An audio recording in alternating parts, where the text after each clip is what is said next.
Hello, Ridgeway. Wow, it's been a while. I'm not even sure how many weeks we're into this, but boy, do I miss you. To say that is a drastic understatement. And I hope and I pray you are all well. But realistically, I know not everyone has been well. I mean, some of you have literally suffered and battled through COVID-19. Some of you are on the mend. Some of you have lost a loved one. Some of you have lost a loved one having nothing to do with COVID-19 and have had to grieve your mom or your dad on your own without your church family coming around to support you. And for that, I am so terribly sorry that you've had to take that grief journey alone. You know, some of us have suffered in different ways, some economically. I know many people have lost their jobs, and it took a while for unemployment to kick in, and there were just so many uncertain, unanswered questions. We didn't know what was happening. And then, practically speaking, as just a parent who is healthy and home with my children, I'm grieving all the things they've lost, the things that they will never get back, like their Little League games and dance recitals, Sweet 16s and spring plays, and of course, my son will not see a graduation in the normal sense. He will not walk across the stage and get handed a diploma at the end of his high school career. And I've had to grieve that, for certainly. But in my grief, I figure, why not turn to Job? Because is there any man in Scripture who suffered more than he? Allow me to give you a quick little recap, summary of his story, if you don't know it. But he was a man highly favored by God, and yet, God allowed Satan to attack him. And in a very short period of time, he took away his material possessions, his servants, and finally his children, and he was pretty much destitute. And if that weren't enough, he was covered in a painful sickness from his head to his toes. And there in the pain and the sickness of his suffering, in chapter 3, he laments and he cries out, "May the day of my birth perish. May it turn to darkness. May the Lord not care about it.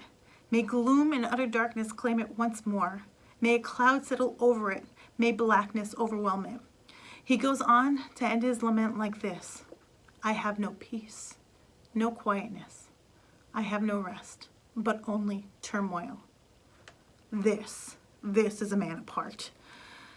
Did you notice he cries out? He's overwhelmed in his grief, and he is not okay.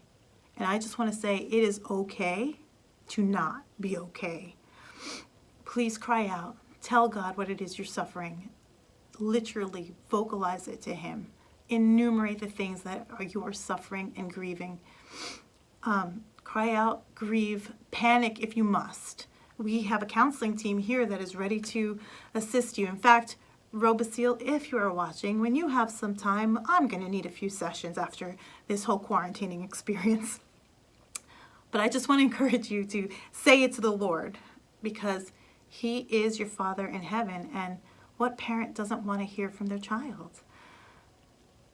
What parent doesn't want to make it all better? And if you are a parent, can you just imagine the time when you fixed a boo-boo or when your child's heart was broken and you were able to kind of calm them and bring them back out of that sadness? Isn't that some of the most tender moments we have as parents?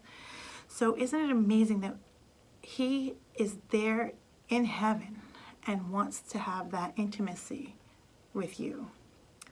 Well, skipping ahead, after the tragedy of all this loss, eventually God restores all of Job's possessions and his wealth and even a new family.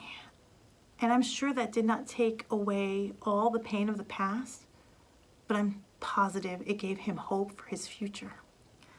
So going through a storm can seem quite endless at times, and that all things lost are gone forever. But I'd like us to choose to hang on to the promise of God's restoration, because I believe he can restore these times just as he did it for Job. I am going to choose to hang on to the promise that he is going to redeem and give my family back something incredible that's going to take away or at least dull the sting of missed dance recitals and plays and games and sweet 16s and proms and graduations.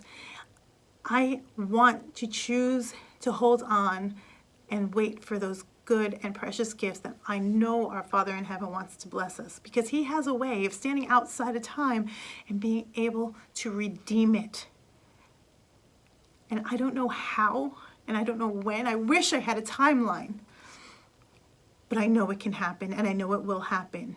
Even though my heart aches, my brain knows he is able and he will.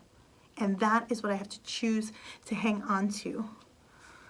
So I would ask us that even though our hearts are grieving, and allow your hearts to grieve, but allow your mind, even will your mind, to believe that he will redeem this time and redeem these days so that they are a far distant memory, and that sting will seem like a dull, non-existent pain that happened long ago. You know, this time of year, so often we give our graduates Jeremiah 29:11, and it ends, I'll say, I know the plans I have for you, plans to prosper you and not to harm you. But the part I want us to focus on is the plans to give us hope and a future. And that is not just for graduates, that is for everyone.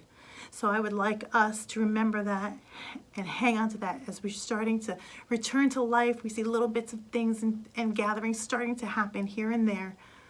I would just ask that you would hang on to that promise that he is going to give you hope and a future.